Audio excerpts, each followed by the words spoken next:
Alright, today we are going to be looking at an Enfield Rifle Company Novus. They call it their multi-caliber user-optimized silencer system. The reason for that, you've got the suppressor here, but then you've got three different sets of baffles.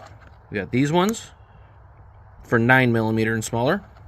The silver ones are 45 caliber, and then the kind of bronzish, goldish ones are 22 caliber. This thing is rated all the way from like 22 long rifle all the way up through 300 Win Mag, and anything smaller than 45 caliber. When the suppressor ships to you, it will come with all of the baffles stacked up like this. There's a 22 caliber one, then a 9mm one, then 45 caliber, all stacked up. They will come in this little piece here that I don't know the official name of it, but I kind of call it a carrier. You can see these larger areas right here, and then kind of smaller areas right here. All three baffles, when it ships to you, will fit inside of there. I have probably 400 or 500 rounds on this thing now, and I just found out that them stacked up together, they will no longer fit in that larger area, but a single baffle will sit in here. So when it ships to you, it will have all of these baffles, and it is technically a 22 caliber suppressor only. However, just like with other suppressors that have like an extension that can screw onto the end of it, you can have extra baffles as long as they came from the factory. So that's kind of the way that, to me, don't work for this company, have no affiliation with them, but to me it seems like that's kind of the way that they were able to skirt around some of the NFA process, because you can shoot it with all of these baffles in it and it is only 22 caliber. However, you can take the extra baffles out and shoot it as either 22 caliber, those ones are stuck together, there we go, 9mm caliber, or 45. So you have a tighter bore, which leads to a quieter suppressor. So what I'm going to do today is I'm going to load it up, each set of baffles, 22 caliber, 9mm, and then 45 caliber, and I'm going to try it on my Taurus TX22 with a Lakeline LLC slide and a Crimson Trace red dot, and then my 10.5-inch SBR in that configuration, all three 22, 9mm, and 45 caliber. See how they sound, and then I'm going to shoot it also on a 9mm pistol in the 9mm and 45 caliber, and then a 10.5-inch 300 blackout in the 9mm and 45 caliber. See how they sound. All of the ammo I'm going to be using today will be subsonic, so hopefully we'll get the best suppression that we can get. Just kind of see what it sounds like in different configurations. Also, in the box, when you get it, you will get this tool here, which matches up with both their end caps on the muzzle, or on the muzzle threads, and then it also comes with this other cap that goes on the end of the suppressor to hold the whole thing together. This tool works with that. I've got a couple of things that I'm going to complain about later on from both the company and especially these 3D printed tools. You can see right here, one of these teeth has already broken off. I'll go over a little bit later about my feelings on some of this stuff and some of the stuff that happened when I actually ended up having a catastrophic failure of this suppressor, where this end cap blew off and then sent the carrier and all of the baffles that I had in it spewing everywhere, and I couldn't find a single piece of it. I was not too happy with their customer service, but again, I'll go over that a little bit later. Alright, so the way that you put this thing together, take your baffles, each one has the notch cut out of it, they're clipped, and you slide it into one of these smaller gaps here. I should really think of some way to hold my phone so I can have both hands, but you just add in 6 baffles at a time. They recommend in the manual that you line up all of the clips. It's supposed to be better for accuracy, barrel harmonics, gas flow, blah, blah, blah, blah, all kinds of sciencey smart people stuff that is way above me. But the reason why I bought this was a video from the NFA review channel, and he did a little bit of experimenting, especially on 9mm pistol, of some baffles going this way, some going the other way, add in some 9mm, some 45, play around with it, see what you decide sounds the best. That's kind of the cool thing about this. I love tinkering with stuff, and this just gives me an excuse to put it together a bunch of different ways. I can try it on a bunch of different guns. Anything from my 22s all the way up through my 450 Bushmaster. But after that, I always try to line the clips up with the writing on the tube so that it's consistent. I do know that if you zero the gun with it in one orientation, you should really try to keep them in the same orientation so that it can mess up your zero if you don't. This thing is kind of a pain to get into there. You got to kind of wiggle the baffles. Usually I'll put it in there and I'll add one baffle at a time as I'm putting the whole thing together, but again, I'm holding a camera. I only got one hand. I'm trying to show you how this is done, but I think I'm going to get the whole thing put together and then we'll start trying it out on a couple different guns. So I've got it all set up and 22 caliber baffles installed. When you put it together, you'll notice it rattles. There's stuff moving around inside of it. After 20-30 rounds, in my experience so far, after about 20-30 rounds of even just 9mm in it, enough carbon and stuff gets in there that it's no longer an issue. You don't hear it rattling anymore. Alright, Enfield Rifle Company Novus 22 caliber baffle stack on TX22. Let's see how this goes. Nice and quiet. It's definitely nice. Don't mind that at all. Excited to see what it sounds like with a couple larger baffles, but first we're going to take it off, try it on the SBR. Okay, 22 caliber baffles on the 10.5-inch SBR. Holy crap. I just love suppressed 22. Can't argue with that at all. I love it. Alright, swapped out the 22 caliber baffles for the 9mm ones. Let's see how it sounds with those. If it's any louder or any different, you can tell. I can't tell any difference. Still working just fine.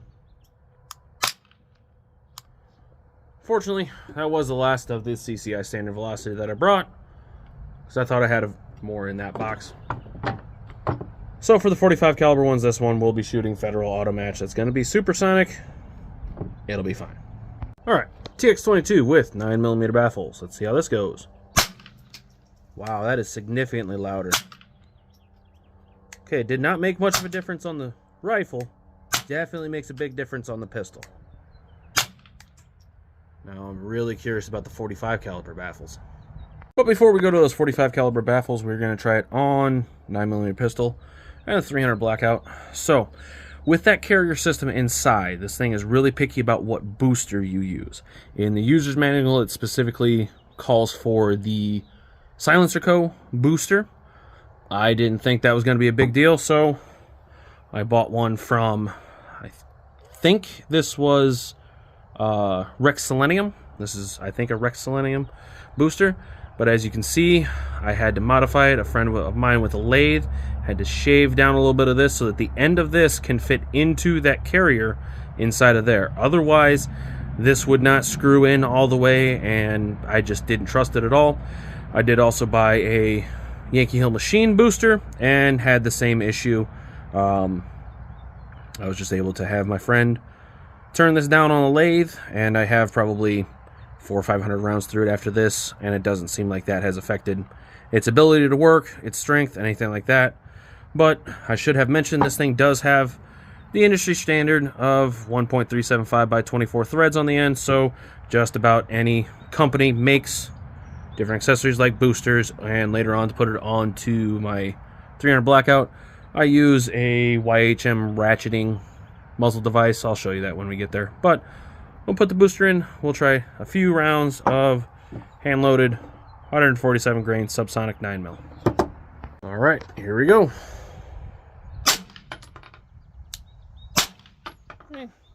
It's kind of loud, but in my experience, I've got 2 or 3 suppressors that I can put onto my 9mm handguns, and it's just about the same level as any of them.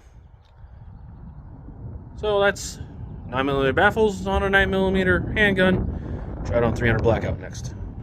So for the 300 blackout, like I said, I use YHM ratcheting muzzle devices just because that's what I started using a while ago. and I've got them for pretty much all my guns.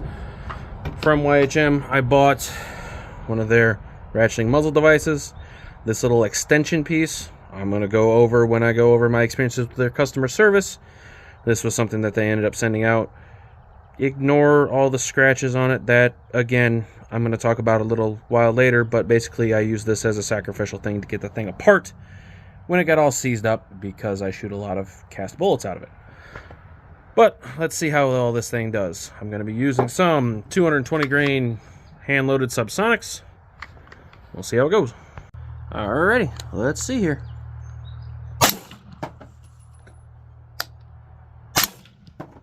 It is loud, but definitely better than unsuppressed.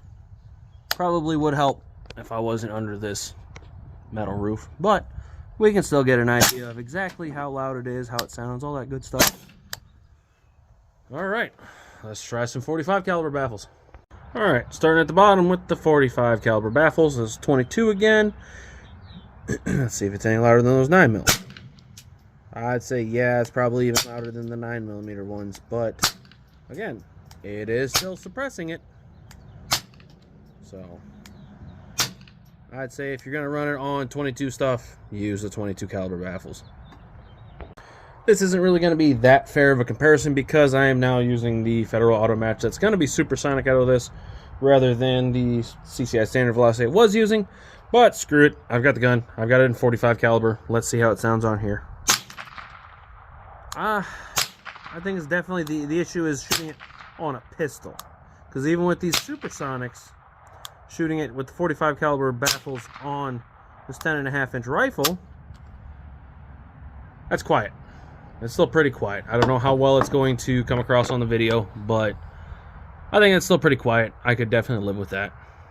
This is another one that I'm pretty interested in. I was reading an article about this suppressor kind of in its early development. It was going to have 22 caliber, 30 caliber, and 45 caliber baffles. So you're going to be intending to shoot stuff like 9mm with the 45 caliber baffles. So let's see how the 45 sounds like with 9mm. I'm going to say it's not much, if any, worse than the 9mm. I think doing it with some just 45 caliber baffles like the original design wouldn't have been a bad idea, but kind of 6 in one, half dozen in the other. Still works, still pretty quiet. I like it. Alright, last up here. 300 blackout, subsonic, 45 caliber baffles. See how it is. That one hurt a little bit. I'm going to say I'm definitely going to run the 9mm baffles in this one. I usually keep a different suppressor on this gun, but it was the easiest one to grab to try and test some stuff out with. And yeah, I'm going to say I'd keep 9mm baffles in it for 300 blackout too. But overall, it is a really cool suppressor. I love the ability to just change everything around, configure it however you want, tinker with it. I love tinkering with stuff. I love that aspect of it. But as I said, I did have a catastrophic failure of it, and their customer service left a lot to be desired. So I'm going to go into that a little bit after I get some stuff cleaned up here, and we'll talk about that a little bit. I talked a lot about the things that I liked about the suppressor, which there are a lot of things to like about it. I think it works very well. It's very effective. It's cool. Take it apart, configure it, whatever. I already talked about that. Now let's go over some things I don't like. The things I don't like about the suppressor itself are mostly things I've brought upon myself. Like I said, the 9mm I was shooting today is cast. It's coated from Acme bullets. I shoot those in 9mm and 38 special. I've got a Henry Big Boy X that I can put this on, and on that with 38 specials, it is absolutely comically quiet. Love it. One of my favorite guns to shoot suppressed. But in doing that carrier system, I think there's just a buildup of lead inside of the suppressor that gets that carrier stuck in there, and like really, really stuck. This thing comes from the factory with these 3D printed tools to be able to take the end cap's off, and it also comes with another piece that is kind of like this, but it doesn't have any of these teeth on it, and it's just smooth on the outside. The point of that, you're supposed to put that down, you take the suppressor on top, and you kind of push onto that to push that carrier out. That piece being 3D printed is garbage. I tried it the first time this thing got all completely locked up and stuff. It was after probably 200 rounds combined of 9mm and 38 special cast bullets, and that piece just ended up breaking. And I didn't put that much force onto it, probably more than you really intended to, obviously, because it broke, but I don't think it was that much force. And it being 3D printed, I think, is just a terrible thing for them, but we'll get into issues I have with them. After that point, I ended up having a friend, same friend that modified my booster. I had him make me a couple of little pucks out of aluminum so that I can take this end piece off, put one of these in there, and then put 1/2x28 threaded cap on it. And then from McMaster Carr, I bought a 1/2x28 threaded bolt. So I can screw this into here and then put all this into the bottom of it on top of these plugs of aluminum, screw this in with a wrench or something with this end cap off, and it pushes the baffle stack out. That worked fine for me. Again, the reason why this thing was all marred up was this. It was so stuck in there, I ended up having to put a pipe wrench on here. This just kind of being a sacrificial piece, I didn't care if I got all marked up by the pipe wrench. I didn't care because it's not actually part of the suppressor. So that's why this has a whole bunch of marks on it, because I don't have the right tools living in an apartment. So that's the main thing that I don't like about the actual design of this. I'm sure that's an issue with just about any suppressor that you're shooting cast bullets out of, but it having that carrier and it intending you to take it apart, change out baffles to different sizes, I don't think there's really anything that they can do design-wise to change that. The carrier does kind of have sharp edges on it, and they talk about in the manual, if it seems like it's getting stuck, if you can get it out far enough, you can put a wrench or something like that, or not a wrench, a screwdriver or something like that in there, and twist it, and kind of break off all of that carbon deposits in there. That works great. That's exactly what I did. I got that carrier pushed out probably about this far or so, and then I put something in there and twisted it, scraped a bunch of that crap off. I've got a picture of all of the lead deposits and carbon that came out of it. Hopefully I'll be able to figure out how to put that into a video on my phone, because I'm too broke to afford a computer to do any kind of editing.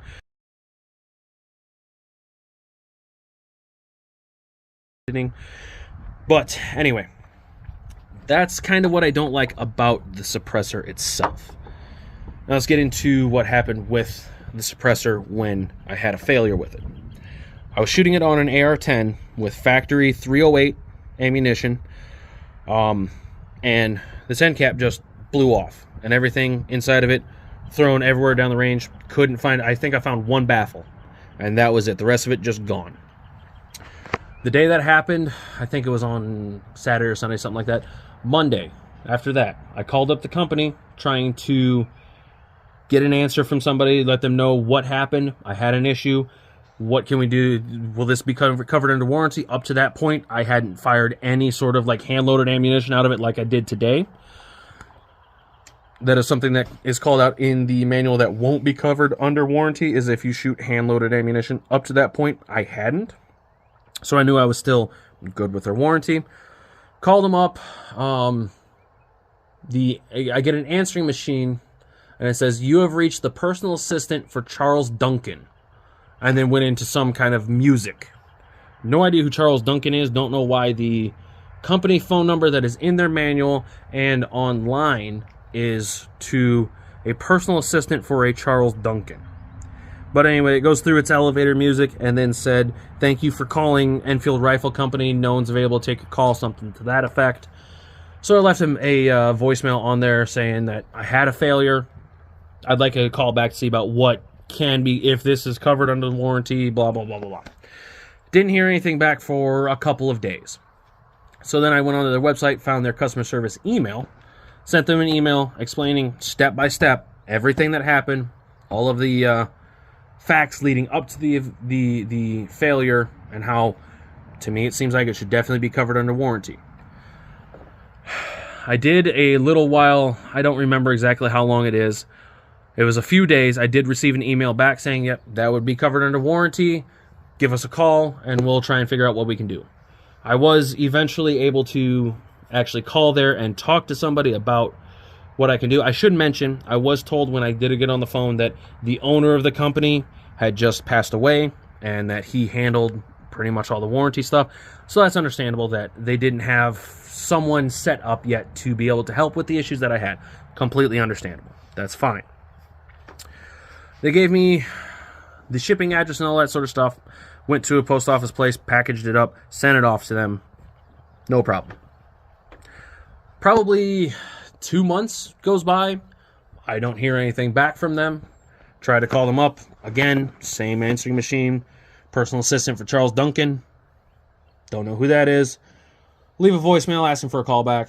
Don't hear anything for quite a while. Again, I can't remember the exact time frames here, but it was over a week. I didn't hear anything back. Called them up again. Left another voicemail. Sent another email. Eventually, I was able to get on the phone with a guy named Michael there. He was very helpful in telling me that they had just gotten some sort of an aerospace contract. They do a whole lot of large, high-dollar contract machining work.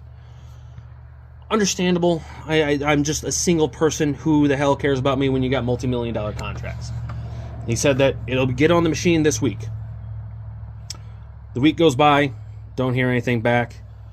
Probably another week or two after that. I'm trying to be really patient, but still not hearing anything back.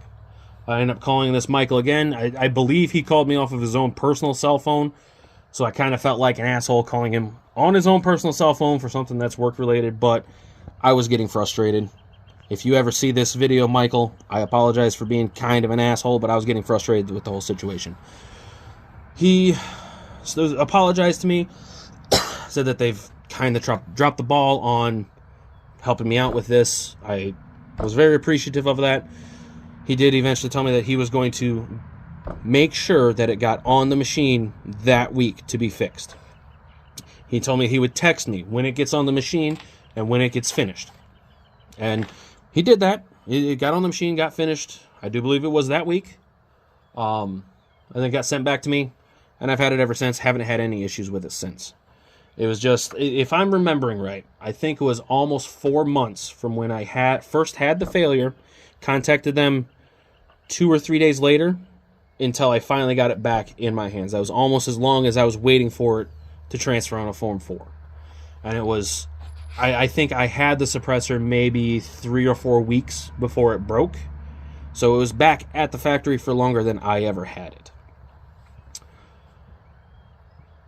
I don't know if it was just bad timing with, as the guy at the place told me, that their owner dying. That really sucks. I'm very sorry for the entire company and that family. It was just a bad timing, it seems like. But it still is kind of sucks that you've got multi-million-dollar contracts. I understand. But at the end of the day, I'm a customer too. And it would just be nice to not have been lied to a couple of times about when the suppressor was going to be getting on the machine and fixed. I try to be a very patient person with everything, but when you have this much money and this much time invested into something like this, it kind of sucks when you're told by a company, yeah, we'll get it fixed right away, and then you wait months for it. I'm not entirely certain if I would buy another product from Enfield Rifle Company just because of the experience I had with their customer service. However, this thing is awesome. I love this suppressor. This was my first Form 4 suppressor. I've got a couple Form 1s, but this was my first actual company-built suppressor that I bought. And I'm happy with the performance of it. It's cool that I can shoot it on literally every gun I own, from a little tiny 22 all the way up through my 450 Bushmaster. By the way, this end cap on here got stuck on there. Is actually taking the adapter off of this gun. Luckily, I have a second one. I suppose I should go over that. When they sent the suppressor back to me, they did send me with another end cap and this little expansion chamber This has actually been really helpful on my 6.5 Grendel that I keep this on. That gun gets overgassed really easily. I should probably put an adjustable gas block on it. But anyway, having this little expansion chamber on there definitely helps that gun cycle better. So I don't know if they include this as an option on their website. I've never seen it, but yeah, it's just threaded, the same threading to go into the suppressor, and then that same threading back here. It's just a little expansion chamber, helps it run a little bit better on a semi-automatic. So yeah, overall, that is my experience with Enfield Rifle Company Novus. I do have a video of me shooting it on my 450 Bushmaster that I'll probably include in here. I think it's only like 5 shots, but yeah, overall, really cool suppressor, really cool design, kind of a little bit of a kick in the nuts to the ATF, and I love that. If you are willing to take the chance with their customer service, I would say buy one. I was able to get a really good deal on this one on Gunbroker for almost half of its MSRP. That's one of the main reasons I bought it. But yeah, that is the Enfield Rifle Company Novus. Enfield Rifle Company Novus on a 16-inch 450 Bushmaster.